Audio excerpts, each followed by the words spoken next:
Tsy andevitra ny fitsarana tontolo iara amin'ireo mpangalatra varira, maso, fanolanana zaza tsy ampitaona. Izay no nambaran'ny filoha voalohany ny fitsarana ambony tontolo iara amin'ny fametrahana Andramatoa Raveloarinouro Constance, président chambre, sy Andriamatoa Dame Jean Persson, mpanotsaina ao amin'ny fitsarana ambony tontolo iara. Ny tenako dia tena tsy andefitra ary tsy anana havana sy namana tokoa ny ady amin'ny kolikoly. Faharoa manaraka an'izay mirongatra tontolo iara halatra varira.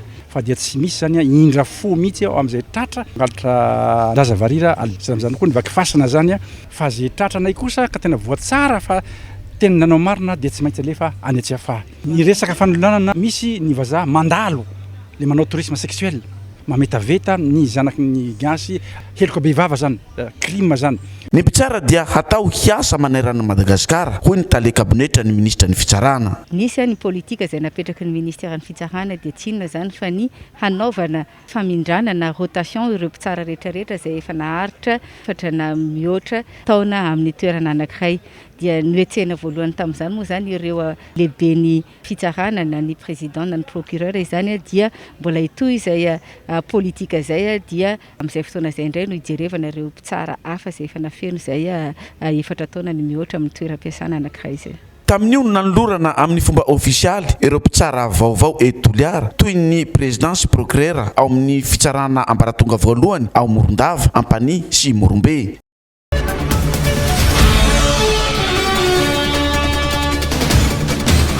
Loza mitatao ho an'ny harena voajanahary an-dranomasina ny fisian'ireo loto sy fako miparitaka eny amorontsiraka ireny. Izany indrindra no antom-pisiany ity hetsika fanadiovana ny sisin-dranomasina tao amin'ny faritra rovan'an-dranomasina Ranobe teto Mangily ity. Nanao hetsika ny ministeran'ny tontolo iainana sy fandrosoana lovanjava izay arahana amin'ny DRED Tsimandrefana sy ny direction économie verte et bleue misolo-tena ny ministera central. Hetsika izay namarinina ny fanadiovana n'izao plage eto Mangily mba hanatsarana ny tontolo iainana eto amorontsiraka sy any an-dranomasina, hanaritana kokoa an'ireo mpizahatany sy hanentanana kokoa an'ireo mponina manodidina ny mahazava-dehibe ny fanadiovana an'ity toerana ity.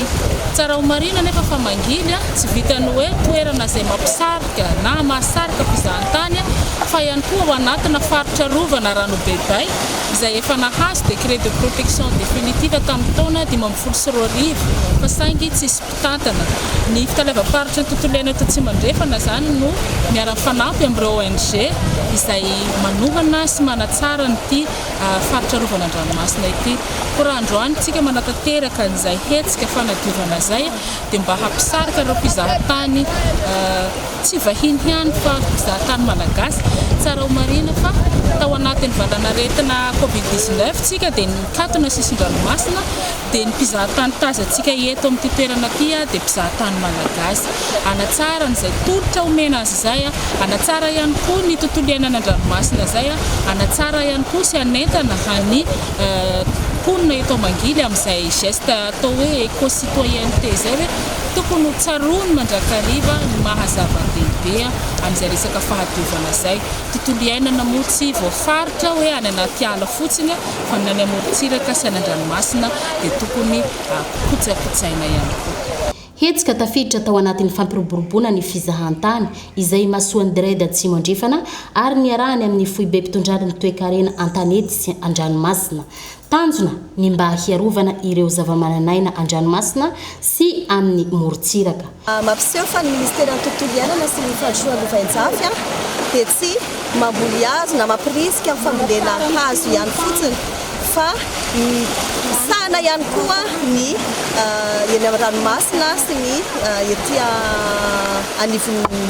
anivondrika zany. Ary izao fanadiovana plage izao dia tafiditra indrindra fampiroboroboana ny toe-karena manga satria rehefa madio ny plage dia misintona mpizahatany ary mampiroborobo ny fizahantany ihany koa.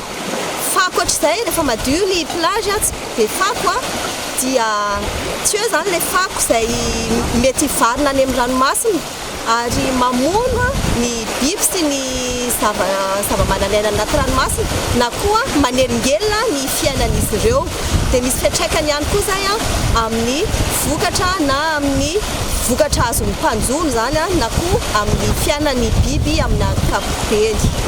Nanao fanadiovana faobe zahay miaraka amin'ny ekipany DRED ka tsy ho hainay tsy saotranjareo satria kila zavatra atao raha tsy atoro ohatran'izao zahay tsy hafantatra nefa voalohany vohatao zao dia nanatanteraky fanadiovana zahay vita izy ao ataoko angamba isaky 2 volana koa zahay dia hanadio satria izy ireo zany efa nanome matériaux iaby rehetrarehetra izy ampelantanan'izareo zay tinay hanadio nyity tanàna mangily ty ka velom-pisaorana zany zahay amin'ireo vahiny. Ho fampirisihana ireo mpisehatra isan-tsokajiny eny fotony dia notolorana fitaovam-panadiovana sy dabapako ny commune Belalanda sy ireo fikambanana nandray anjara.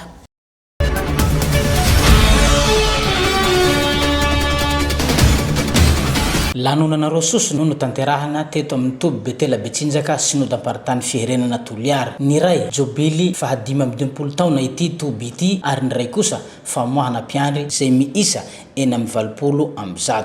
Misy ray aman-dreny teto dada regaly sy mamazany ao koa toraliny sy mpiandry sozimeny izay azo lazaina fa ireo no fondatera zany tamin'ity Toby ity.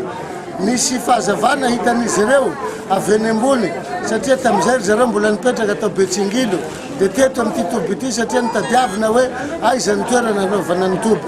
Faharoa ny nanomeny anarana hoe Betela dia ny lava io zany ny nanomeny anarany ary ireo ray aman-dreny reo koa moa dia niofana tany Soatanana niofana tany Farimena anisan'ny zava-dehibe ny fisian'ny fifohazam-panahy zay ankalazaina nandritra n'izay 5 taona zay zay namoha an'ity faritra misy atsika tina dia tao anatin'ny fahamaizina azy ka androany zany fahatanterahany zany jobily zany vokatry ny fisian'ny vananaretina coronavirus. Mitohy ny asa fanasoavana fanatsarana ity Toby ity ary fandaminana anatiny dia mbola mitohy ary alamina tsikelikely renina amin'ny mahatoby azy zay fa zava-dehibe ny fisian'ny fahadimy ny makasiky ny fiangonana moa ny vola rehetra zay azo amin'ny jobily dia hanatsarana sy hanasoavana ny fiangonana izay ivavahana amin'izao fotoana zao. Tsara marina fa tokony ho tamin'ny taona lasa no namoahana ireto mpiandry ireto fa noho ny valanaretina COVID-19.